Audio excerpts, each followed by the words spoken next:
കോഴിക്കോട് നിന്ന് MS അനീഷ് കുമാർ അവിടെ മലബാറിലെ വിവരങ്ങൾ നൽകും. അനീഷ്, LDFിൻ്റെ വലിയ പ്രതീക്ഷകളിലൊന്നാണ് അവിടുത്തെ തെരഞ്ഞെടുപ്പ് ഫലമൊക്കെ. എന്താണ് മലബാറിലെ പ്രധാനപ്പെട്ട വിവരങ്ങൾ എന്തൊക്കെയാണ്? വോട്ടെണ്ണാൻ മണിക്കൂറുകൾ മാത്രം ബാക്കിയുള്ളൂ.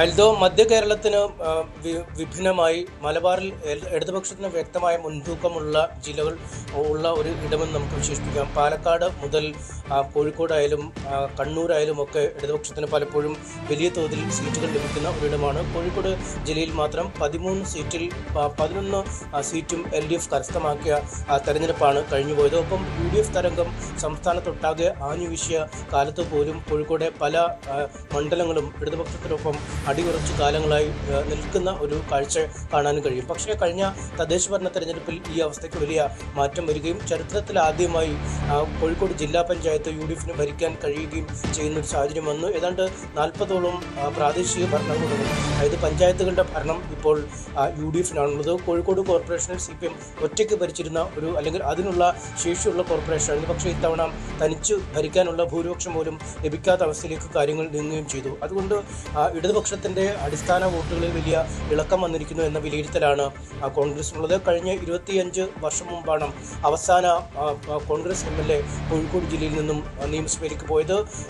ഇതടക്കം അങ്ങേയറ്റം പ്രതികൂലമായ സാഹചര്യങ്ങളിൽ നിന്നും വലിയൊരു തിരിച്ചറിവ് കോൺഗ്രസ് നടത്തുന്നു, UDF നടത്തുന്നു എന്നാണ് ആ നേതാക്കളുടെ അവകാശവാദം. ഇതിൽ ഏറ്റവും പ്രധാനമായി നമ്മൾ പറയേണ്ട ചില മണ്ഡലങ്ങൾ, ഒന്ന് ബേപ്പൂരാണ്. അത് സംസ്ഥാനമൊട്ടാകെ ചർച്ച ചെയ്ത അല്ലെങ്കിൽ ഏറെ ശ്രദ്ധയോടുകൂടി വീക്ഷിക്കുന്ന ഒരു മത്സരമാണ്. മരുമോനിസത്തിനും പിണറായിസത്തിനുമെതിരെയുള്ള പോരാട്ടം എന്ന് പറഞ്ഞ് PV അൻവർ നിലമ്പൂരിൽ നിന്നും ബേപ്പൂരിലേക്ക് വണ്ടി കയറിയപ്പോൾ മുതൽ വാർത്തകളിൽ തലക്കെട്ടുകളിലൊക്കെ നിറഞ്ഞു നിന്ന ഒരു സ്ഥലമാണ്. എന്തായാലും താൻ ബേപ്പൂരിൽ തോറ്റാൽ മുട്ടയടിച്ച് കാതുകുത്തി മിഠായി തെരുവിലൂടെ നടക്കും എന്നാണ് PV അൻവർ കഴിഞ്ഞ ദിവസം അവകാശപ്പെട്ടത്.